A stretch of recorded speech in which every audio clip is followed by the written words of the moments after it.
नमस्कार प्रिय बिहार अपना देखছেন खबर तरंग बंग बीजेपीते त्रिफला एक जुगे मैदाने त्रिफला अर्थात दिलीप घोष शुभेंदु अधिकारी सुकाন্ত মজুমদার दिलीप घोष मंतब्य करे যেভাবে কর্মীদের ইন্ধনের টনিক দেন সমর্থকদের উৎসাহ দেন তাকে ডিফেন্ড করার জন্য যে অনেক রাস্তা রয়েছে সেটা শুভেন্দু অধিকারী এবং সুকান্ত মজুমদারও দেখিয়ে দিচ্ছেন।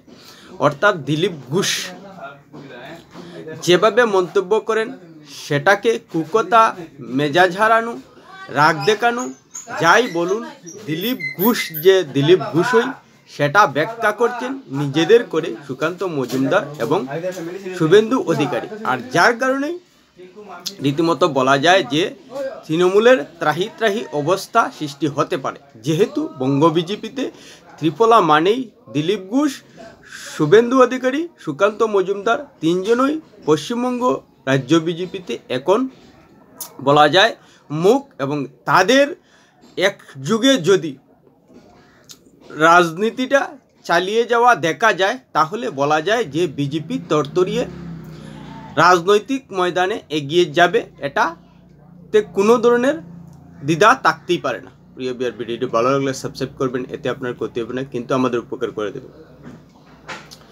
আর এক্ষেত্রে দিলীপ ঘোষ যে বলা যায় কেন্দ্রবিন্দু হয়ে আছেন সেটা নিশ্চিত, কারণ দিলীপ ঘোষকে নিয়ে পশ্চিমবঙ্গ রাজনীতিতে একটা ঢেউ সৃষ্টি হয়েছে, আর সেই ঢেউকে এগিয়ে নিয়ে যেতে শুভেন্দু অধিকারী এবং সুকান্ত মজুমদার তাল মেলাচ্ছেন। এবার বলতে পারেন কি করে? শুক্রবার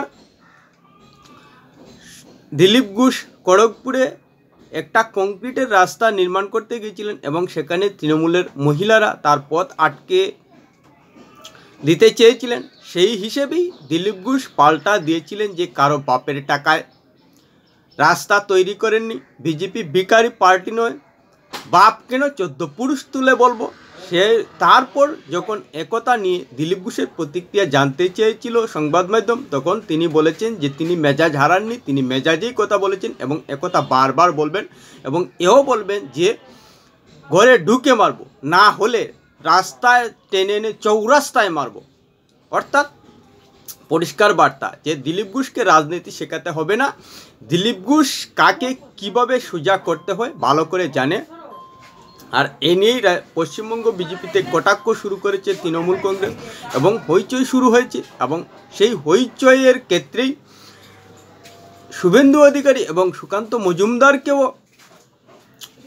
রীতিমতো বলা যায় একত্রিত করে দিয়েছে বিজেপির ক্ষেত্রে, যেটা আগে লবিবাজির মধ্যে দিয়ে প্রশ্ন তুলতো অনেকেই। কি করে? শুভেন্দু অধিকারী বলেছেন যে কোনো ক্রিয়ার সমান এবং বিপরীত প্রতিক্রিয়া থাকে, আর সেটাই করেছেন দিলীপ দা।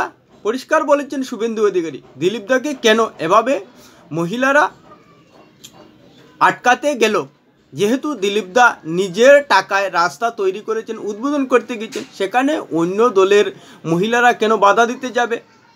তাই দিলীপ দা যা করেছেন ঠিক করেছেন, পরিষ্কার বলে দিলেন। সেই সঙ্গে সুকান্ত মজুমদার বলেছেন যে দলের মধ্যে একটা ফুলের তোড়া দিয়ে তুলনা করা যায়। একটা ফুলের তোড়ায় নানা ধরনের ফুল থাকে, আর নানা ধরনের ফুল থাকলেই ফুলের তোড়াটা সৌন্দর্য হয়। যদি সব ফুল একরকম হয় তাহলে সেটাকে সৌন্দর্য দেখাবে না, এগিয়ে লাগবে।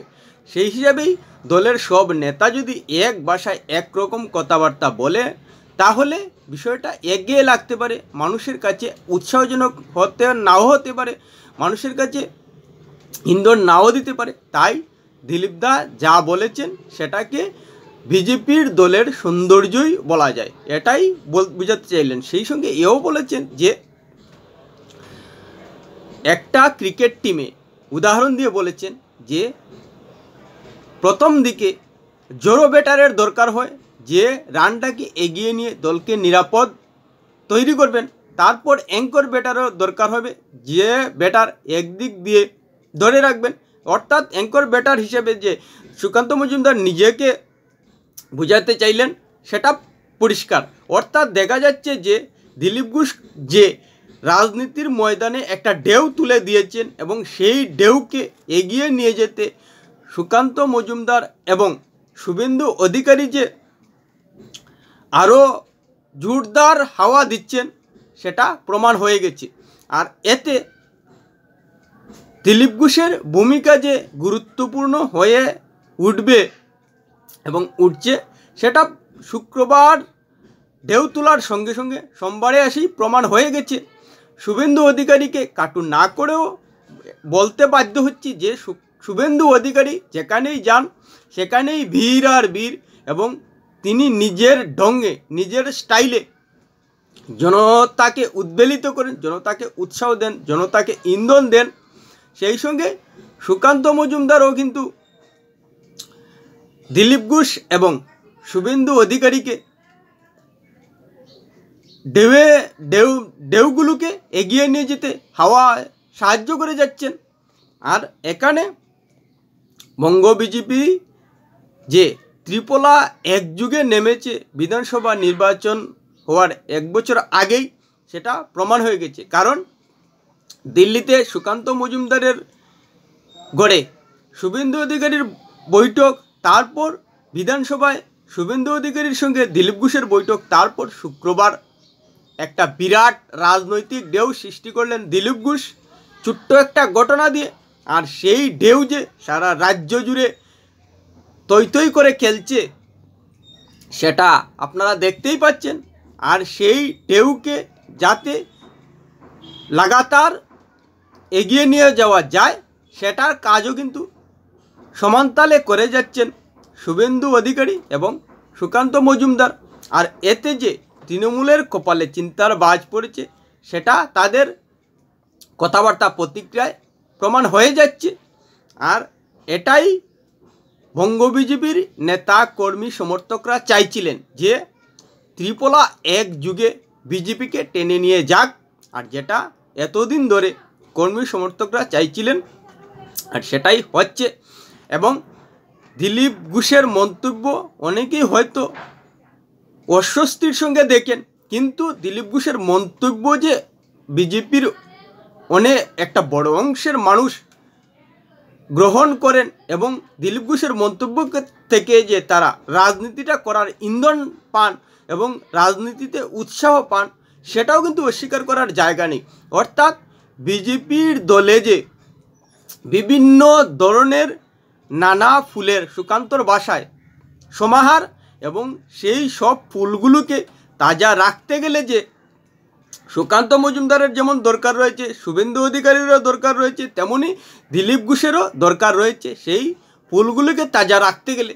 আর এটাই করে যাচ্ছেন দিলীপ ঘোষ। অর্থাৎ যে ফুলগুলো দিলীপ ঘোষের কথায় টকবক করে ফুটতো সেই ফুলগুলো এতদিন ধরে ফুটছিল না, দিলীপ ঘোষ নিষ্ক্রিয় থাকায়। আর এবার দিলীপ ঘোষ সারা পশ্চিমবঙ্গে ছোট্ট একটা ঘটনা থেকে রাজনীতির ঢেউ তুলে দিয়েছেন। আর সেই ঢেউয়ের তালে পশ্চিমবঙ্গও কিন্তু বিজেপি ফুটছে। আর সেই ঢেউকে যাতে আরও এগিয়ে নিয়ে যাওয়া যায় সেই হিসেবেই শুভেন্দু অধিকারী এবং সুকান্ত মজুমদার তাল মিলাচ্ছেন।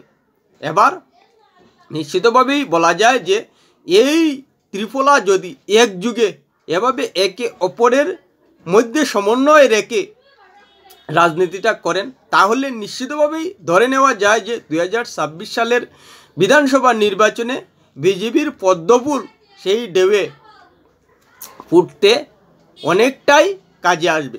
প্রিয় বিআর ভিডিওটি ভালো লাগলে লাইক শেয়ার কমেন্ট করবে।